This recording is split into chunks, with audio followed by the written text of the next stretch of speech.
This is the Ancient and Medieval History Lecture for Thursday, the 10th of March, 2000. Is it the 10th or the 9th? It's the 10th. 10th, 2022. Ooh, wait, there's a calendar note right there by the calendar.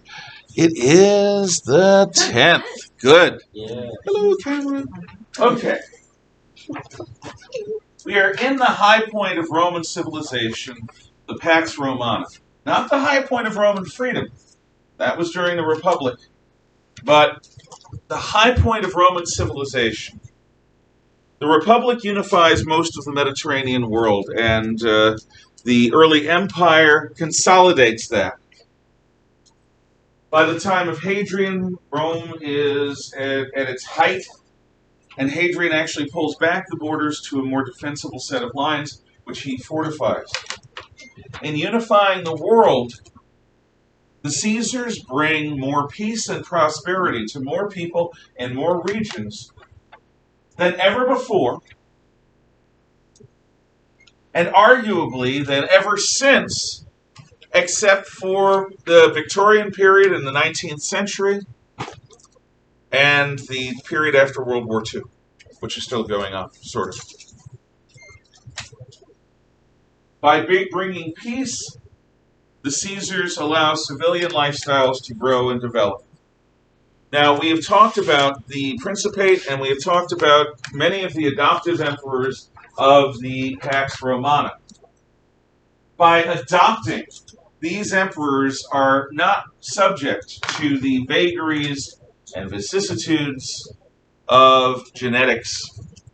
Instead of hoping for a son capable of rule, they can pick a son, or, well, they don't have sons. They can pick a cousin or a nephew who is fit to rule, and then groom him for the position. Nerva picks Trajan because Trajan is the key to power. Trajan's the general. Trajan picks Hadrian because he is young and smart, strong-willed, but also wise for his age. Hadrian picks Antoninus, who's called Pius, because he is loyal. He picks Lucius Verus because he's spirited, and Marcus Aurelius because he is intelligent and wise, a natural philosopher. Antoninus keeps Hadrian's picks. Lucius Verus goes off to Parthia and brings back the plague. He dies there, but his army brings back the plague. And the plague is going to permanently weaken Roman society, which a plague really shouldn't do, but this one does. It significantly cuts population between 20 and 50%, probably somewhere between a quarter and a third of Rome's people die.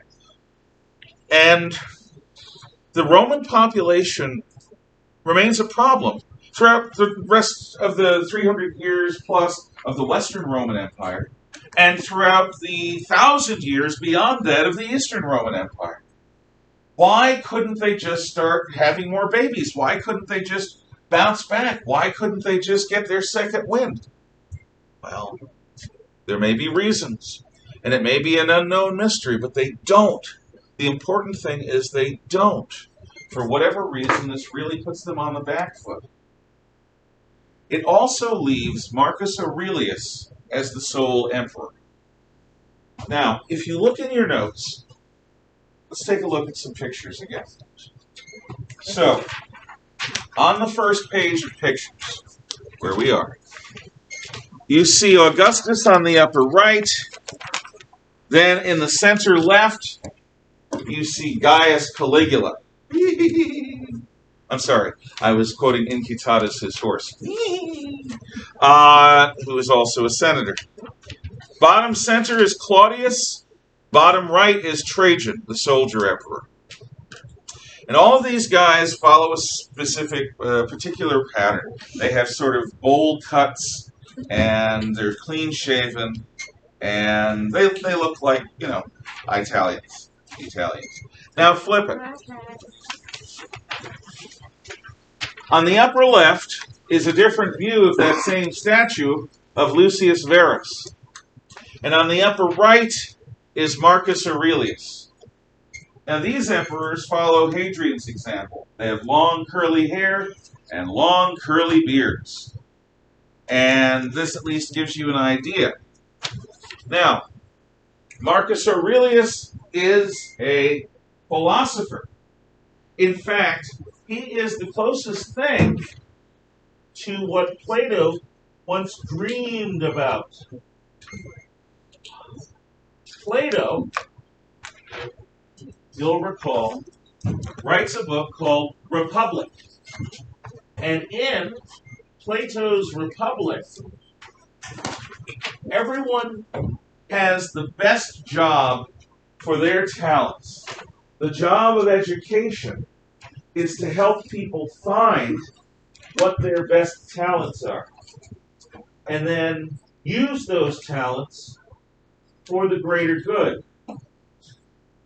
What I'm doing right now is I'm looking for a book that I thought was one place, and it's not. So, if you are really good working with your hands, you end up becoming a cobbler or a carpenter or some kind of person that does mechanical work. You work with your hands. That's your talent. You're good at it. You work with your hands. Try again. But if you're the kind of person that's good with plants, you become a farmer or a gardener. And if you're the kind of person that is good with animals, you become a herdsman. Education finds your natural talents and brings them out. So in Plato's Republic, it's not egalitarian. The workers work. The managers manage. But over all of them, is a philosopher king. Again, this is Plato's ideal. And Plato is a philosopher. Being a philosopher, Plato thinks that philosophy is the best way to understand humanity. To understand how we think about thinking about the world, which is what philosophy is, in a systematic way, thinking about how you think about the world. Well, a philosopher king would be better than any other kind of king, Plato implies, because a philosopher king always thinks about the consequences of their choices, consequences of their actions.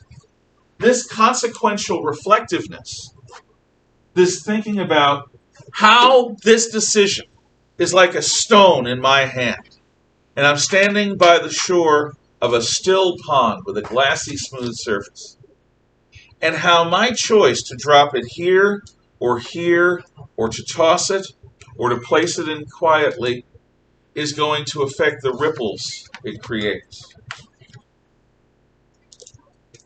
That's a philosopher king. Somebody who can be deliberative about how they think about the way their choices are going to affect the world. That's kind of cool. But it almost never happens. Because the kind of guys and gals that become philosophers are not the kind of guys and gals that become politicians or generals. Usually, a philosopher tends to be a theoretical sort of fellow, imagining ideas, interacting with other ideas, like Plato's perfect archetype world. Whereas politicians have to understand how people are motivated and be able to reach out and motivate them, appeal to them, make them scared, make them angry. Politicians are good at that. And a general has to be able to both lead his men in battle into a slaughterhouse where they will follow him willingly, and also anticipate the way the enemy general is going to behave so that you can trick him, outbalance him, overwhelm him. Neither the skills of a politician or a general are the skills of a philosopher. So in reality, we almost never have philosopher kings, except this one time. Marcus Aurelius is trained as a young man when he is picked for imperial succession by Epictetus. And Epictetus is one of the foremost Stoic philosophers in all of history. Now, how can I summarize Stoicism? It bothers me that I can't find this book. We should probably just take the whole class looking for it. Yeah, we're not going to do that, Dan. Thank you, though, for your vote of confidence in my normal classroom activities. Aha! Dan, you made it happen. Thank you. Yes, I give you credit. Thank you. So, it was under a pile of papers. And when I thought of Dan, I thought, what is Dan like? Under a pile of papers. There we go. Is it extra credit? You get my smile. There, good. That's your extra credit. I guess I can replay it forever. That's a horrible, scary smile. Why didn't you get braces? I can replay it forever now. Okay, here's you can. That's what memory is for until you start forgetting. Blessed forgetfulness. By the way, the reason I didn't get braces, I actually was gonna. I had those stupid half braces with rubber bands on them, and I said, A, I hate these. B, I really hate these. C, anyone who doesn't like me because my teeth are crooked can go to hell. That was my attitude at age 12, and it still is. So I got crooked teeth. So does my wife. We match. It works. Not everyone needs to have perfect straight white teeth. But if you've gotten braces and if your teeth are better than mine, good for you. Yeah. My grandfather didn't want to pay for. He had 4 kids, and he didn't want to pay for 4 sets of braces. So he gave a pair of braces to his oldest son, and then my mom, and then she had 2 brothers in the middle. And he said, "Figure it out." And then basically, one of them had naturally straight teeth, which was lucky, and then the other one didn't. And so he just. So these were reused braces? Well, not reused. He bought. No. One of them got. They went to the dentist. Okay. So he didn't have this mouth thing that he kept on the shelf. No. Your return. Okay. No, one person got braces. So 2 people out of 4 got braces. Okay. And then the other 2 didn't. Yeah. He didn't want to pay for 2 other pairs of braces. Well, that makes sense. And so one of them had naturally straight teeth, and the other one didn't. That's okay. There are worse things on earth than not having perfectly straight teeth. Of course, if you've already sacrificed mightily to get your perfectly straight teeth, good for you. If you were born with them, better for you. Yeah. Having a bar in your mouth is so fun. Oh, it is. Oh, yeah. It's a delight, and especially when you're chewing something like pizza, because it gets stuck in there. Yeah. I get an extra 9 months because I need to get a spacer first. Oh, God. I need to tighten it with a little wrench every night. Good luck, Dan. Every night? Yeah. Yeah. Good luck. Yeah. No, they wanted me to. They had me sleeping with one of those things too, and no, I wouldn't do it. Yeah. Before I got my braces, they put like a nice thing in my mouth that was pushing my teeth this way because my mouth was too small. Yeah. And Yeah, I they made my did. purple sparkly and glow in the It's not dark. gonna- Oh, God. Okay, luckily they didn't have that option when I was young because I didn't want to see a bunch of my classmates with those glow in the dark It purpley. wasn't super big. It was just on the corners of my mouth, and it got food stuck on it all the time. And then when they took it up, they were like super surprised that it didn't have a bunch of food stuck up there because when they take it off, they're like 12-year-old boys. Yeah, Cakes that's on sandwiches. no, it's disgusting. It's horrible. It's I was like lucky what's their wrong with me? roof, their mouth don't wear off. No, I want braces that look like barbed wire. No, I want braces that look like bugs. I'm just thinking of what a 12-year-old boy would like. Because I was one. I remember. Anywho. So, Marcus Aurelius is a philosopher. And he's also the ruler of the known world. But that's not all. Because this man can't talk to his wife, Faustina the Younger, because they don't get along. She's not an intellectual. He is. They have a kid. They have children, actually. He has a son. It's going to be another kind of problem. But Faustina stays in Rome and lives the life, and Marcus Aurelius ends up going to the northern frontier to fight the Marcomanni, an alliance of tribes in the Danube region. And that's where he spends most of his Imperium. Now, when you are an emperor, you are a wishing well with legs.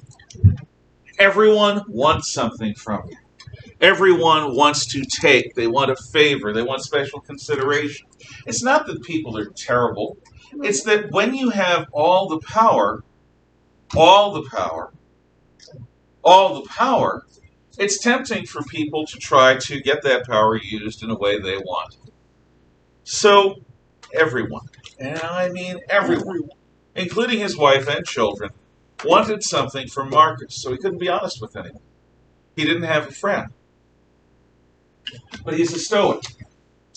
Now, Stoicism is, let's see, I have something up here on the wall that kind of describes, the question is, can I find it? But you know what, I'll paraphrase. We're all familiar with the carrot and the stick, right? Santa Claus gives coal to bad kids and presents to good kids. You get beaten when you're bad, you get candy when you're good. That's the way it was. And it's the way it still is. And some people haven't been beaten enough, perhaps. Don't look at Damn. me like that. I ate enough soap and got locked in. Yeah. Okay, good. I ate soap once. I did once. Most people eat it once. Yeah, it only happened once. That's all you need. I never first language again. I waited. I waited until I had the soap. I controlled the soap. Anyway, doing the right thing when no one is watching. Doing the right thing when no one will praise you. Doing the right thing when no one will punish you if you do the wrong thing. Doing the right thing for no reason other than it is right. That's Stoicism. Stoicism is about leading a life rooted in truth that is not about being rewarded or punished by others. You become self-motivated. I have a conscience. I have a morality. And I'm going to live that morality, not for show, not to get presents, not to avoid punishment. I'm going to live from a basis of my values. Come what may. Yeah, that's gotten squeaky somehow. I don't know why. Try. I may actually have. Shaking the desk. And I may. I don't know. I'll send maintenance in to take a look. Squeaky table. The door has also begun to squeak. And my couch is broken home. And that shade over there is broken. Why'd you break It's it? just- Hey, don't you blame Yeah, no. I think that's, Dan, you weren't here. It's not your fault. I know that. I think that's a How do you break your couch? You're 260 pounds. And it's a fold-out, fold-in couch that gets old and tired. Yeah. It may happen to you. Oh, I'm tall and thin. It'll never happen to me. Yeah, we'll see you in 40 years, Chase. Who knows? You might be just the way you are now, but more manly. And that would be great. I hope you are. But you might also lose this and gain this. It happens. Yeah. I looked less handsome, but I was sort of like you when I was there at your age. It can. I ran track and cross country and played basketball. Okay. So, Stoicism is living an internally righteous life without worrying about punishment and reward. In fact, a Stoic expects that the world will punish you for living according to the dictates of your conscience. They expect the worst. There's an old saying by Ben Franklin, if you expect the worst and anything else happens, you can be pleasantly surprised. So a Stoic just expects the worst. He doesn't expect the world to make sense. He doesn't expect the world to be fair. He's still going to do the right thing. So this is the kind of philosophy that the emperor has. And the emperor is lonely. So the emperor writes for himself a book called The Meditations of Marcus Aurelius. This is a translation called The Emperor's Handbook, but it's The Meditations of Marcus Aurelius. And this book is almost unique in human history. Not just because I almost couldn't find it, but because this book is by a first-class philosopher who is the leader of a major country, who is writing not a set of memoirs to be read by people in the future to justify all of his decisions and apologize for all of his mistakes. It's not written for anyone except him. These are his most private thoughts. This is what he writes himself to console himself after a hard day of being a wishing well with legs. So I'm going to pick a few quotes that I'm going to read, and you'll get a sense of the man. Thanks to the gods, whenever I feel like helping somebody in need, I was never told that I lacked sufficient funds, nor was I ever in a position of needing to look to somebody else for help. I must also thank the gods for a wife like mine, so sweet, so affectionate, so unassuming, and for an unending supply of excellent teachers for my children. Specifically, I am in the gods' debt for the dreams that cured me from coughing up blood, dreams, Roman medicine, and from vertigo, and for the guidance of the oracle at Caia, who said, "It's up to you." I thank the gods that when I became interested in philosophy, I did not fall into the hands of a sophist, or throw away my time reading fictive histories, sifting through obscure arguments, or gazing at the stars. All these good things came from the hand of God with the help of fortune. So this is him looking at his life. Okay. Let's see. Stop dithering around. In every confrontation, render what is just. From every impression, extract what is true.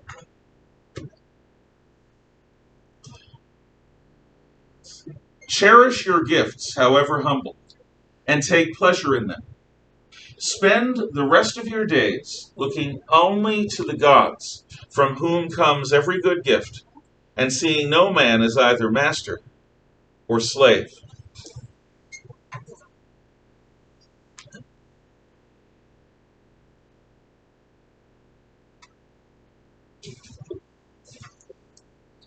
A simple but helpful device for mitigating the fear of death is to review the cases of those who once clung tenaciously to life.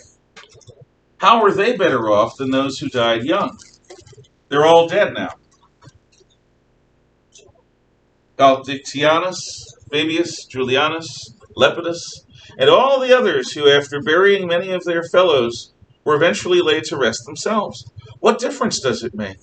A few more years filled with thankless labors and dubious companions and physical infirmities? Forget about it, and look instead into the bottomless abyss of time, behind you and the infinite number of years ahead. By comparison, what is the difference between 300-year-old Nestor and a 3-day-old babe? Claim your right to say or do anything that accords with nature, and pay no attention to the chatter of your critics. If it is good to say or do something, then it is even better to be criticized for having said or done it. Others have their own conscience to guide them, and will follow their own lights. Don't be gazing after them, but keep your eyes on the straight path ahead of you, the path of your own nature, and of the nature of the universe. The path of both is the same.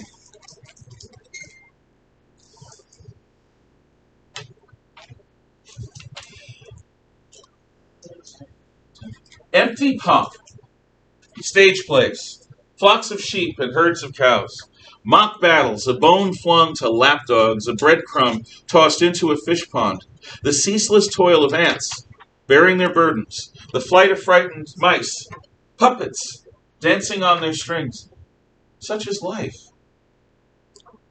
Your job is to take your place amidst it all with a mild manner and without condescension. Bear in mind that the measure of a man is the worth of the things he cares about.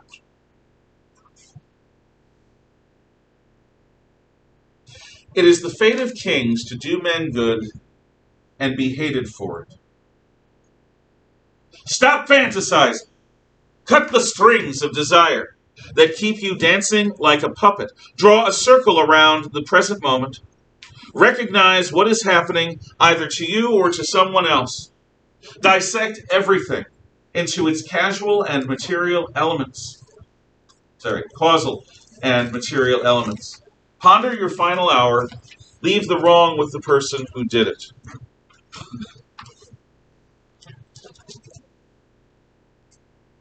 Remember that you don't lose any freedom by changing your mind and accepting the correction of someone who points out your error.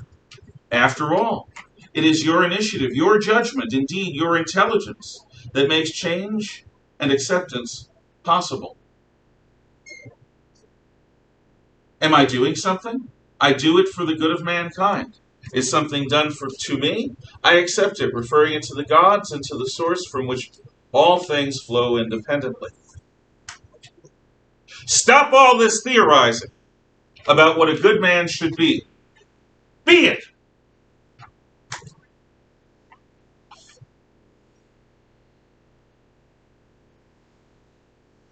Fear not that life will someday end. Fear that instead, that a life in harmony with nature may never begin. And by nature he means natural wisdom.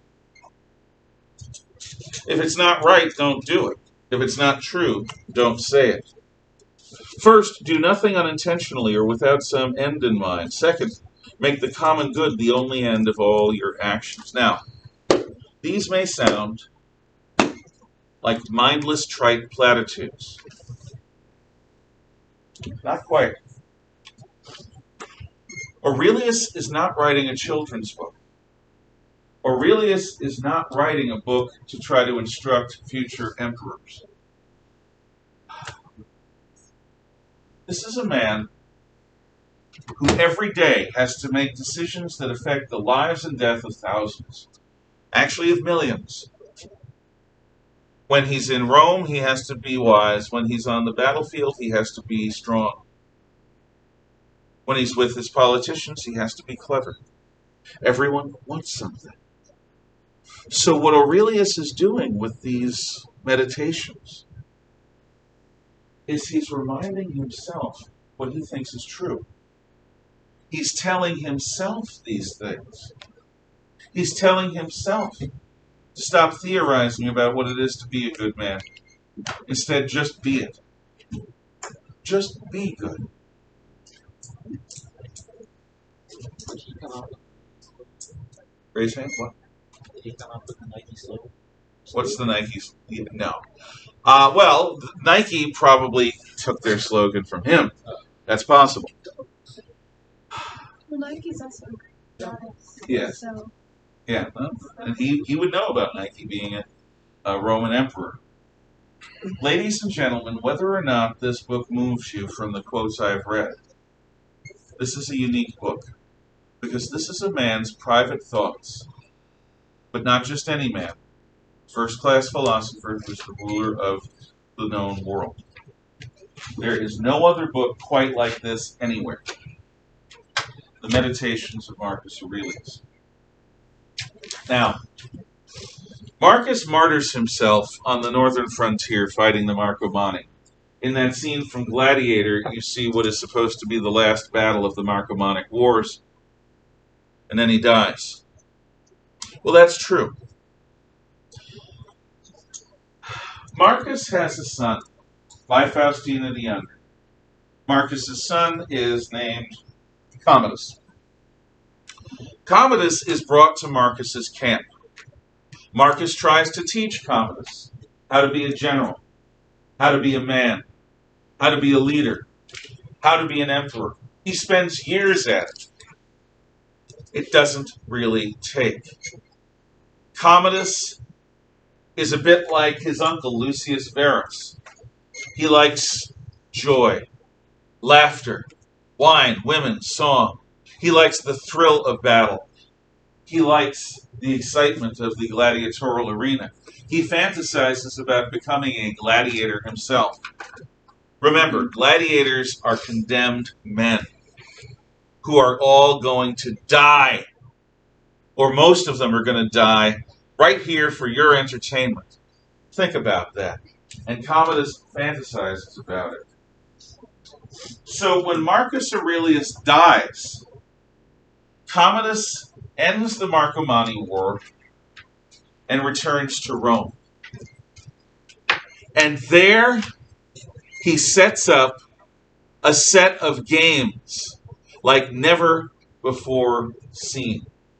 These games go on for close to a solid year. Commodus's games bring animals from all over the world, giraffes from Africa, elephants from Carthage, bears from Germany.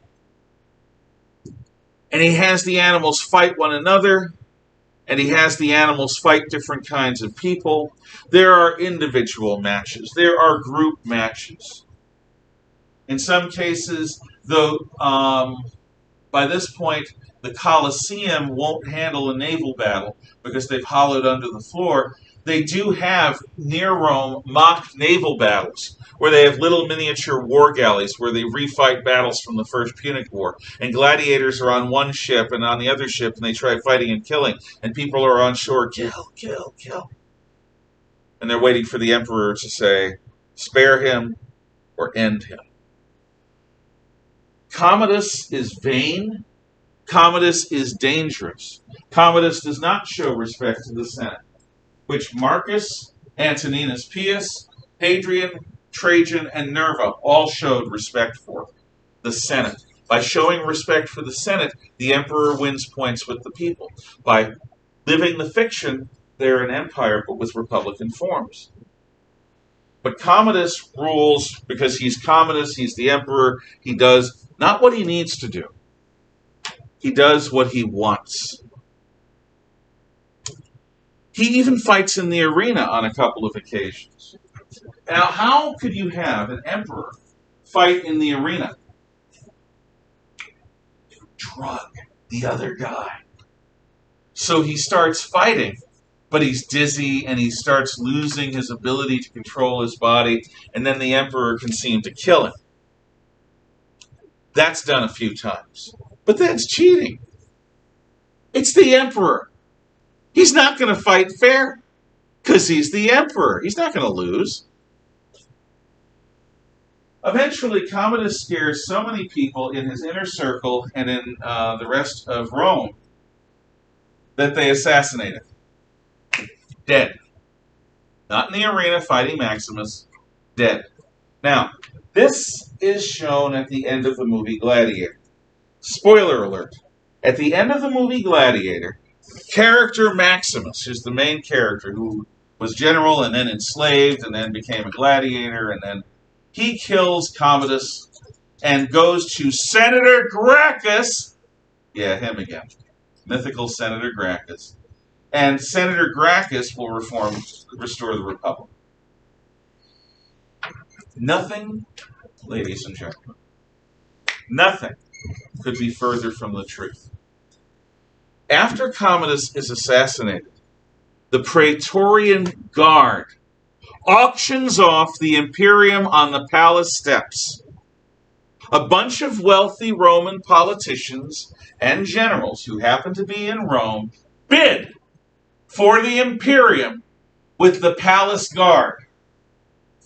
Finally, a character wins the auction, and the empire is going to continue. Except this is so wildly illegitimate and sleazy that the same thing happens that happened in the year of 4 emperors, but it takes longer. Civil war begins. You've got, eyes on the map, please. The emperor that was chosen by the Praetorian Guard, attacked by the general who commands the Rhine armies, attacked by the general who commands some of the Danubian armies, attacked even by a general who was in Britain, attacked ultimately by the general who commands the eastern armies, who wins. But this civil war takes a few years. A lot more people get killed. There's a lot more disruption. And when it's finally over, a man named Septimius Severus becomes the emperor. Septimius Severus is a Carthaginian by blood, and his wife is a Syrian from a family of priests and priestesses near the city of Emesa. Septimus Severus is a soldier.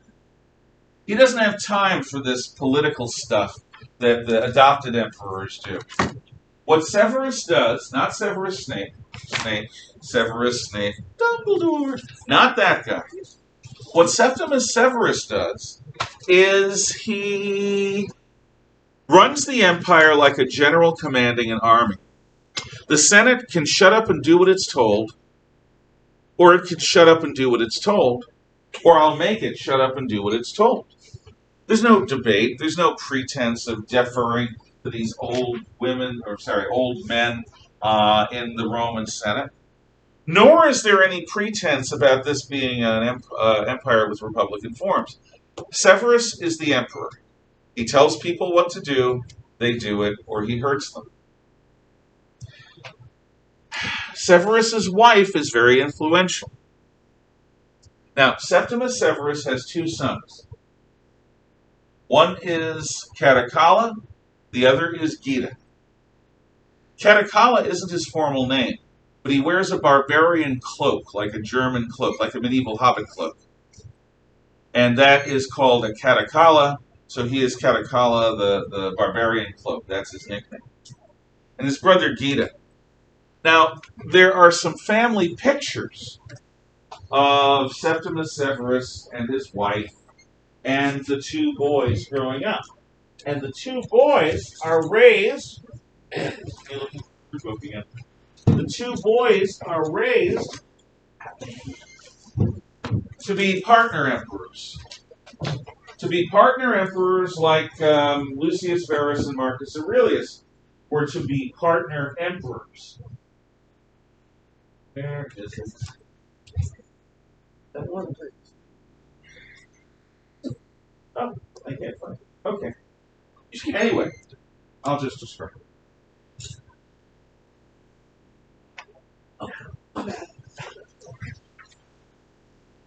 So there's this plate, and it's painted. And you've got Septimus Severus with his curly beard and a smile on his face. And you've got his wife right next to him, and she's smiling too. And you've got a picture of Caracalla, little boy, smiling. And then you've got scratch! This area that's been scraped clean in a circular pattern over where Gita's face was. Because after Septimus Severus dies, his son Caracalla has Gita killed, and he has Gita's face taken off all the art. It was never, he wants people to believe that it was never the plan to have him have a partner in Gita. No, Gita turned out to be a failure, and he was killed. And Caracalla is and was the only successor to Septimus Severus. Now, there's a picture of Caracalla on the lower left of this page. This is how he chose to be seen. He's sort of looking over his barbarian cloaked shoulder and scowling. Lower left, Caracalla. Oh, this is not.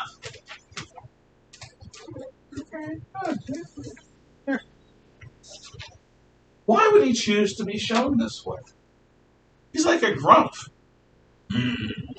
Are you looking at me? Are you looking at me? No.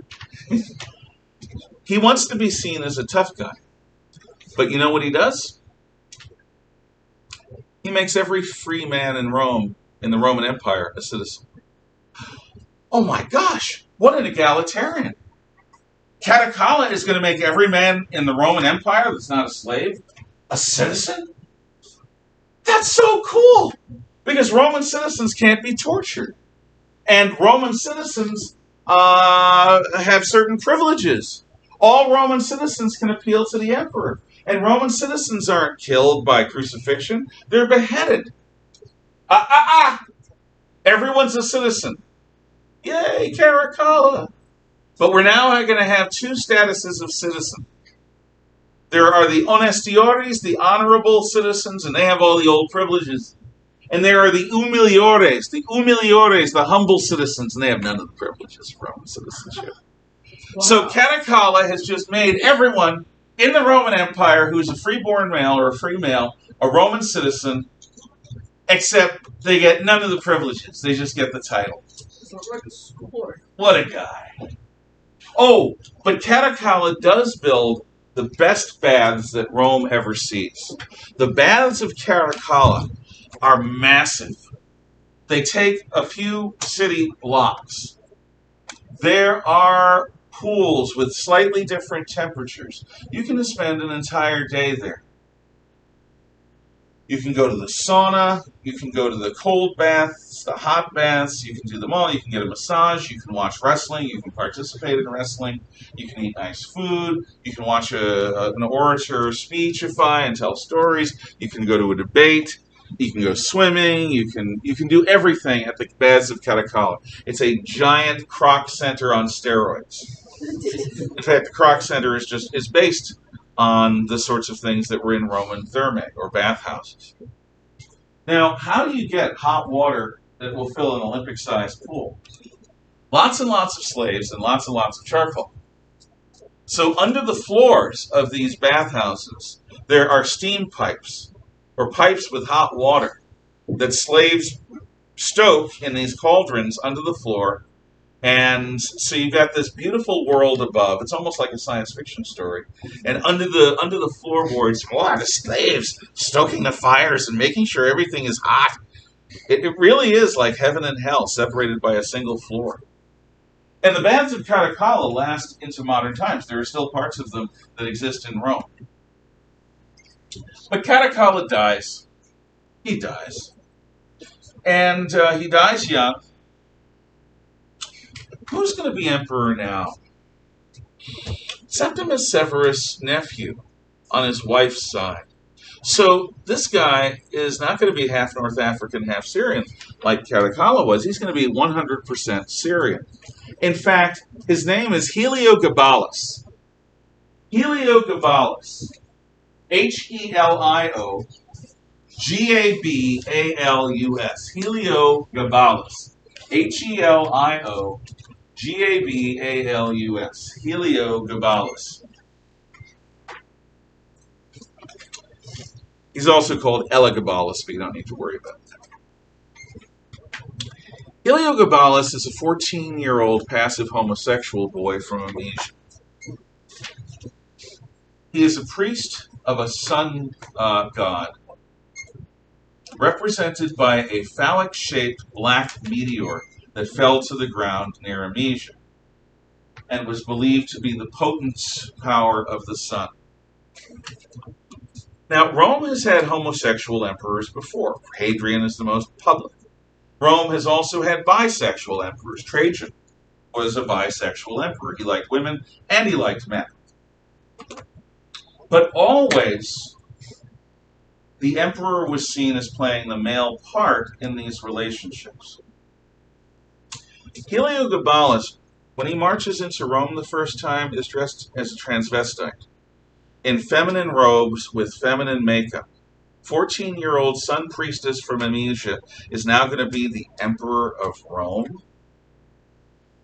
And he brings the worship of this black iron meteor of very unusual shape to Rome and to his court. In other words, he never stops being the sun priest of Amnesia. And he lives his lifestyle very publicly. He's dead in a few years. The Roman court tries. They try. You know who really rules? His mother and his aunt. His mother and aunt rule through Heliogabalus. But after a while, even their petticoat government won't work. Heliogabalus is seen by the Romans to be a disgrace, and they kill him. Heliogabalus has this brother named Alexander Severus. And he couldn't be as different from Heliogabalus. Alexander Severus is serious. Heliogabalus was flamboyant. Alexander Severus is humble. Heliogabalus was arrogant. And Alexander Severus is a man who respects people, and he respects religions. In fact, he is a pantheist. Now, what a pantheist is not somebody who worships that thing you fry stuff in, nor is he a person who worships the goat-footed satyr god that blows the pipes. Can you get a pantheism? Fine. Don't like that joke. It stinks. I know it, but I said it anyway. And you heard it. Ha ha ha. I was The thinking the same thing. Vocalize my thoughts. Okay. Oh, the mental damage begins. Pantheism is the belief in all gods. So Alexander Severus travels everywhere with a portable altar that he sets up in his own private quarters. And in that altar, he has the statue of Orpheus, who's a Greek hero that goes to Hades and comes back, sort of symbolizing resurrection. He's got Zoroaster. He's got Moses. He's got Christ. He's got Theseus, I think. He's got a bunch of different famous hero gods. I think he has Mithra. He might even have Isis. Although Isis, again, is more for the women. Alexander Severus is a nice guy. He's fairly clean cut as Roman emperors go. And he reigns for about a dozen years. He's not a bad emperor. He tries really hard. Yeah, he's kind of a boy emperor at first, but he's earnest. He really wants to do well. He is, again, the antithesis of his brother Heliogabalus. But then, war breaks out on the Rhine frontier. The Germans are at it again. The general in command in the north is this man in the center right of this page. Maximinus Thraxus is a giant from Thrace who's a wrestler. I once knew a Navy veteran who looked like this guy, 6.5 feet tall, hands like frying pans. And he was quiet. But when he got angry, you didn't want to be anywhere near this guy. Maximinus Thraxus killed people in the ring as a wrestler, which you're not supposed to do. And that got the attention of Septimius Severus, who made him his champion and then made him an army officer. And Maximinus Thraxus becomes a general. So imagine the biggest, scariest wrestler in the WWE in command of a major army group. This is where the war is going to start. Maximinus is getting his troops ready. Going to have some glory. Except the boy emperor Alexander Severus goes north from Rome.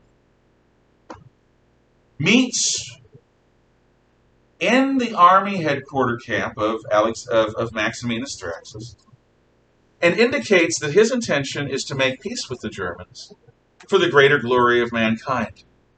The brotherhood of man. The Germans probably have concerns, and we're going to make peace. What an earnest young man. He's sort of like a Quaker. Maximinus says, peace. That's interesting. Your Highness, Your Majesty, Your Imperial Majesty, would you come into my tent? I want to show you some maps. I want to explain to you the situation. And they go in together, and there's a little... Maximinus comes out and says, gee, it's a shame. The emperor fell, and he cracked his skull open, and he's dead. To which his army goes, Imperator Maximinus Thraxus! Long live Maximinus Thraxus! Maximinus kills Alexander Severus with his own hands. Why? Because he doesn't want peace. He wants war. Because war will glorify him and his army. And by killing the little emperor boy, he now is able to do what he wants. And this, ladies and gentlemen, is the beginning of the Great Crisis. And we will leave things there for next time. Any questions? Okay. You can talk quietly among yourselves. By the way, this is a hint. If a guy named Maximinus invites you into his tent, Yes. don't go. Without a front. Without a bodyguard. Invites you to his hotel room. Yeah.